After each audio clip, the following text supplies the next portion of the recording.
एक वारी दी गल है, एक जनानी ही जिसदे कोल 10 चांदी दे सिक्के है।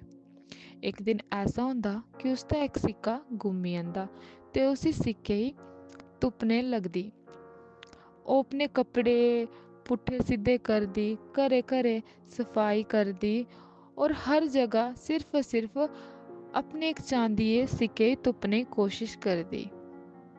ते इक दिन ऐसा होंदा कि जेल्लै उसी ओह् सिक्का मिली जंदा, ओह् अपने दोस्तें गी ते अपने पड़ोसियें गी सददी ते आखदी कि मेरी खुशी बिच शामिल हो, क्योंकि जो खोई दा हा ओह् अज्ज मिगी मिली गेआ।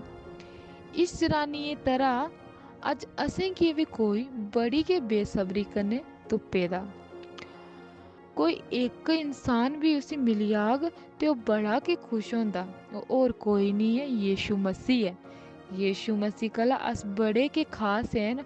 ओह् असें सारें गी तुप्पे दा ताकि अस उसदे कन्नै सलामत रौं।